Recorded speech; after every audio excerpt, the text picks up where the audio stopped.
এখন তো পুরো সোশ্যাল মিডিয়া জুড়ে এই আমাদের দিনাটার নতুন গেট একদম ট্রেন্ডে চলছে। সোশ্যাল মিডিয়া খোলার সাথে সাথেই দেখা যাচ্ছে এই নতুন সুন্দর গেটটা ভাইরাল বলতে গেলে। তো যাই হোক, সেদিন হঠাৎ করে আমরা প্ল্যান করলাম আমরা একটু ঘুরতে বের হবো।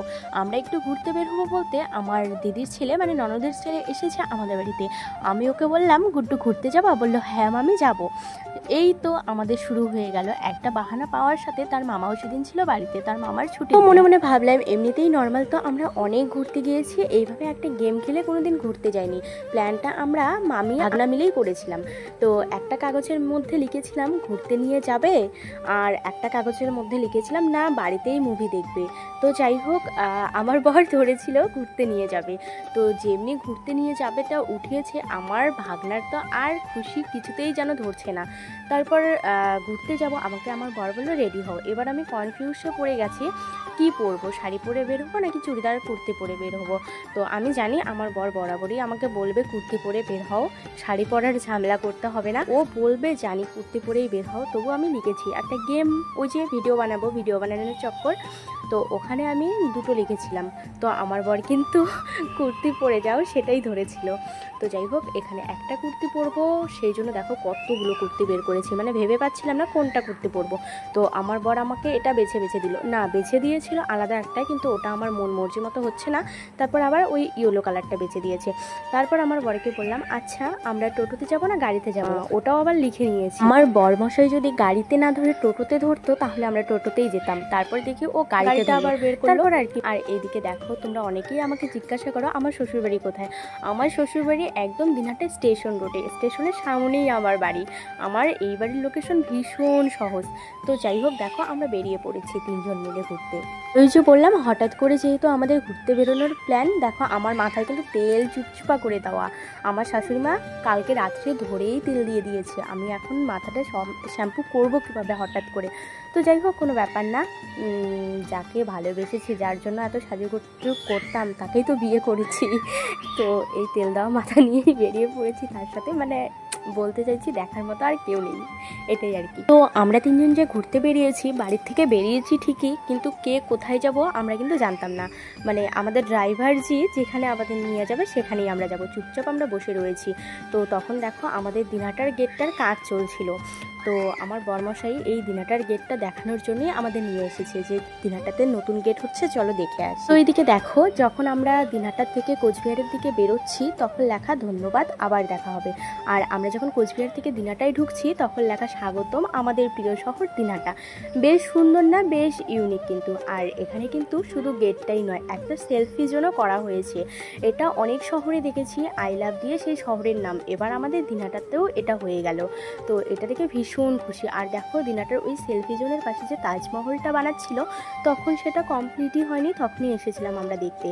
এখন আর সামনাসামনি গিয়ে দেখিনি, অনেকের ফটোতে এবং ভিডিওতে দেখেছি।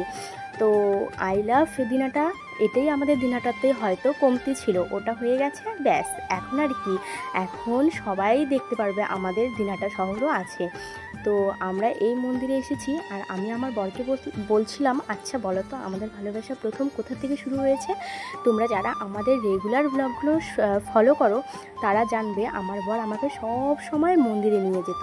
তো আমাদের প্রেমটা শুরু হয়েছে, মানে দুর্গাপুজোর থেকে আমাদের প্রেমটা শুরু হয়েছে, কিন্তু দুর্গাপুজোর পরে আমাকে আমার বর ফার্স্ট এই মন্দিরে নিয়ে এসেছিল। এই মন্দির থেকেই আমাদের প্রেম শুরু হয়েছিল, সেটাই আর কি আমি আমার বরকে স্মৃতিস্মরণ করে দিচ্ছিলাম। তো এখানে আবার দেখো আমরা দুই মামি ভাগনা নামছিলাম, আর আমার ভাগনার পকেটে দিয়েছিলাম চিরকুট লিখে। এখানে আবার লিখে নিয়ে এসেছি কি খাবো, ঘোরা তো আমাদের হয়ে গেল, এবার আমাদের কি খাওয়া, আমার বর মশাই। তো এখানে লিখেছি ফুচকা মোমো। আমি ভাবছিলাম যে কোনো একটা ধরো না কেন, আমরা দুটোই খাবো। মোমো ধরলেও খাইতাম, ফুচকা ধরলেও খাইতাম, মোমো ফুচকা দুটাই খাবো। কি খাবো বাবা? মোমো খাবো, ফুচকাও খাবো। ওঠো, ওকে এখানে দাও, পিছনে দাও।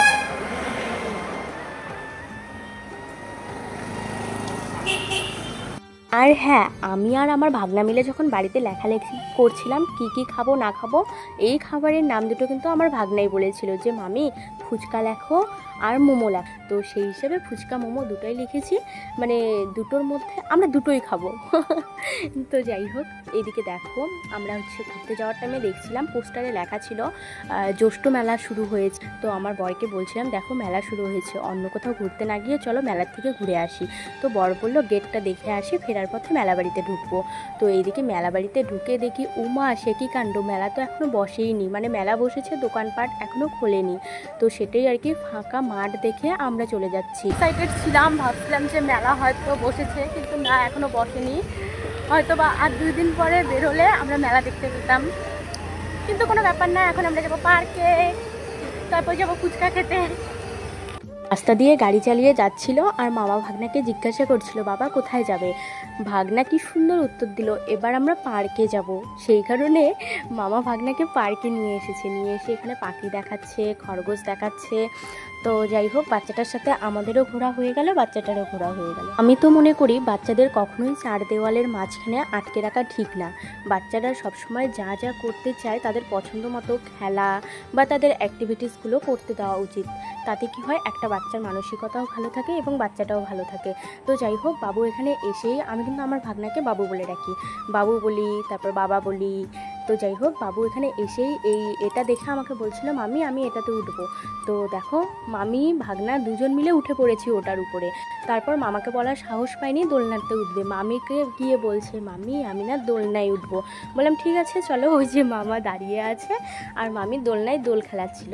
তো যাই হোক, অনেকক্ষণ দোলনায় দোল খেলিয়ে বললাম বাবা চলো অনেক দেরি হয়ে গেছে, আজ এখন আমাদের বাড়িতে যেতে হবে, অন্যদিন আবার বের হবো।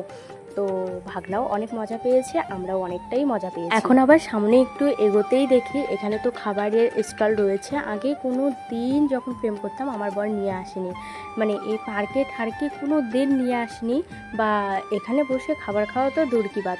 তো যাই হোক, এখানে আমার ভাগনাকে বলছিলাম কি খাবে, চিকেন মোমো না ভেজ মোমো। তো দুর্ভাগ্যবশত সেদিন চিকেন মোমো ছিল না, ও বলেছিল যে মামি চিকেন মোমো খাবো। তো চিকেন মোমো ছিল না, আমরা 3 জনই ভেজ মোমো খেয়েছি। তো এখানে আমরা খাবার অর্ডার দিয়ে দিয়েছি, খাবার অর্ডার দিয়ে বসে আছি। আর এখানে বসে থাকতে থাকতে আমাদের ভাগনা বাবাজির আবার হিস পেয়েছে, সে চুপটি করে দেখো বসে আছে। হঠাৎ করে মামাকে বলে উঠলো মামা আমার না হিস পেয়েছে। ওই যে মামা ভাগনা দেখো হিস করিয়ে নিয়ে আসলো ভাগনাকে। তো যাই হোক, বললাম বাবা হয়েছে, বললো হ্যাঁ মামি হয়েছে। তো ওটা নিয়ে একটু হাসাহাসি করছিলাম। তারপর এসে দেখে এখনও পর্যন্ত আমাদের খাবার দিয়ে যায়নি, অনেকটা লেট করিয়েছে। তো বসে থাকতে থাকতে যেহেতু সবাই খাচ্ছে আমরা একাই বসে আছি, তো সেই কারণে আমার বর বলল তাহলে ভেজ পকোড়া দিয়ে যাও। তো এখানে ভেজ পকোড়া দিয়ে গিয়েছে। আমার ভাগনা বুঝতে পারছিল না ও কোনটা খাবে আর কোনটা খাবে না, বলছিল মামি আমি কোনটা খাবো। পরে আমি উঠিয়ে দিলাম যে এটা, কারণ ওই যে দেখো দুটোর মধ্যে কাটি দেওয়া আছে, ও কাটি দেওয়া পকোড়াগুলো খাবে না, এমনি পকোড়াটা খাবে। তো যাই হোক, এদিকে পকোড়া খাচ্ছে, আবার বরমশাই তার জন্য কফি অর্ডার করে দিল। তবুও এখনও দেখো আমাদের মোমো আসলো না। ভেজ পকোড়া খাওয়া হয়ে গেল, কফি খাওয়া হয়ে গেল, আবারও অনেকটা সময় বসেছিলাম, তবু আর আমাদের মোমো আসছিল না। আমরা ভাবছিলাম বাড়ি চলেই যাব, সেই টাইমে দেখি মোমো নিয়ে আসছে। যাই হোক, আমরা যে এখানে কফিটা খেলাম, কফিটা ভালো ছিল, সাথে ভেজ পকোড়া সেটাও ভালো ছিল। কিন্তু আমরা যে মোমোটা খেলাম, মোমোটা পার্সোনালি খুব একটা ভালো ছিল না। তবুও টাকা দিয়ে নিয়েছি তো ফেলতে ভীষণ কষ্ট হচ্ছে। আর এইভাবে একসাথে খাবার দাবারের ফটো তুলতে বরাবরই আমি ভীষণ পছন্দ করি, ফটো ভিডিও দুটোই। আর এদিকে দেখো আমরা মোমোগুলো হাত দিয়ে দিয়ে খেলাম, কিন্তু ভাগনা ও হাত দিয়ে খেলো না, ও মোমো কাটতেই পারছে না। আমি খাইয়ে দিলাম, আমি কেটে দিলাম, ওর মামা কেটে দিল। আমি বললাম বাবা দেখো আমি হাত দিয়ে খাচ্ছি, তুমি হাত দিয়ে খাও। ও কিছুতেই হাত দিয়ে খাবে না, ও চামচ দিয়েই খাবে। এই যে দেখো আমি খাচ্ছি, একবার কেটে দিচ্ছি, একবার আমি খাচ্ছি, একবার কেটে দিচ্ছি, একবার আমি একবার কেটে দিচ্ছি, ওর মামা একবার কেটে দিচ্ছে। তবুও এত ছোট বাচ্চা হাত দিয়ে খাচ্ছে না। তো যাই হোক, যখন ভাগনা বড় হয়ে যাবে তখন যদি এই ব্লগগুলো ওর চোখে পড়ে, ও দেখতে পারবে যে আমি মামা মামির সাথে কোথায় কোথায় ঘুরতে গিয়েছিলাম, কি কি করেছিলাম। তো যাই হোক, ওখান থেকে বেরিয়ে আর আমি একবারও বলিনি আমি ফুচকা খাবো। দেখি মামা ভাগনা চলে গিয়েছে ফুচকার দোকানে। প্রথমে প্রথমে মামা ভাগনা মিলেই খেয়েছে ফুচকা, তো সেখানে তখন আমি ভিডিও করিনি। তারপর আমি তো যাই হোক ফুচকা টুচকা খেয়ে আমরা গিয়েছিলাম বড় বাজারের একটা দোকানে। আমার শ্বশুরমশাইয়ের দোকানের জন্য একটা ছাতা নিতে হতো, আর ছাতা নিতে গিয়ে এরকম একটা ঘাস পাপোশ আমার চোখে পড়লো, সাথে সাথে নিয়ে নিলাম। অনেকদিন থেকে নিবো ভাবছি, কিন্তু কিছুতেই আর নিয়ে ওঠা হচ্ছে না। তো যাই হোক, এই ঘাস পাপোশটার উপর এখন থেকে আমি সুন্দর সুন্দর আনবক্স ভিডিও তোমাদের সাথে শেয়ার করতে পারবো। তো যাই হোক, ব্লগটা তোমাদের কেমন লাগলো অবশ্যই কিন্তু কমেন্ট করে জানিও। আর হ্যাঁ, তোমরা এটাও আমাকে কমেন্ট করে জানিও তো আমার কোন রিলেটেড ব্লগ তোমরা দেখতে চাও। তো চলো, আজকের মতো এই পর্যন্তই।